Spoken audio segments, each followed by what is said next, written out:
Today we're going to be talking about the functional trainer belt squat. And we're going to be doing a pulse variation. This is a great exercise for your quadriceps, and it really helps take pressure off of the spine by doing this variation of a belt squat. So the first thing you're going to want to do is set up your cable all the way down to the bottom. I'm just showing you how to move it, and then the rotation arm, you want to keep that at around the 1. That way you're inside the machine as much as possible and not in the middle of the gym floor. And then you want to choose the appropriate weight. Start off light and then slowly start to increase the weight every other week or so. So you can go pretty heavy with this, but just keep that in mind. You want to make sure you can do it right before you start adding a bunch of resistance.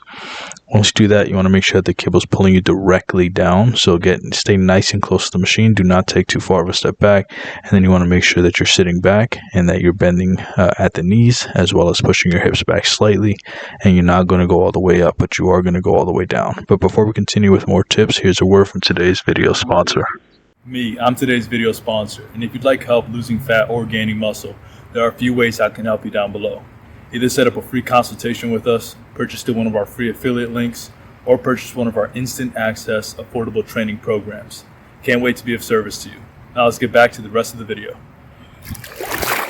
So what you could do, which I didn't do in this video, but you basically just want to make sure that you can go lower. So I should be able to go lower than this, but the weight stack keeps hitting. So a solution to that is very simple. Put a box underneath your left leg and a box underneath your right leg, and then that way I would say around 6-inch box. That's like a traditional box that you can find, like that they do in classes and stuff in your gym, but just to find a short little box, and then make sure that you can go all the way down comfortably without the weight stack hitting.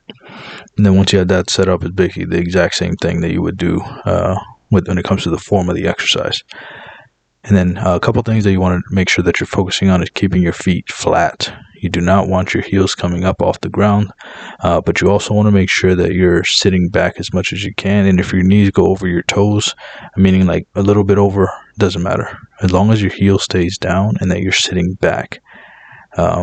Bending your knees forward is not a problem. That actually activates your quadriceps better, but you have to make sure that your feet are flat, or at least that's what I recommend, because I find that if your heels are elevated excessively, then you're going to put way too much pressure on the knee joint, and you're gonna feel knee pain. So if you start feeling knee pain, obviously either you're doing it incorrectly, or your body's not supposed to be bending like that. Another thing I want you guys to think about is making sure that you're going as low as possible and then coming up halfway. So do not lock out. The point of this variation is a pulse. This makes the exercise a lot harder, by the way, because you're not giving your body any rest whatsoever. You're actually staying in the hardest part of the range of motion the whole time. Another thing you want to make sure is that your feet are around shoulder width apart, a little bit wider. That's going to be comfortable for most people. And then also make sure that if you need to, that your toes are slightly pointed out. If you don't have to point your toes out slightly, then just keep them straight. Here's some common mistakes. We don't want our knees caving together in on each other. You want them over the toes. You also want to make sure, like I said, that your heels stay down. This is going to put way too much pressure on your knees because they're going excessively over the toes. Also, you want to make sure that you're not going forward and backwards. You want to be going directly up and down with this exercise. And lastly, you want to make sure that you keep your chin tucked. That way you don't place unnecessary stress on your neck.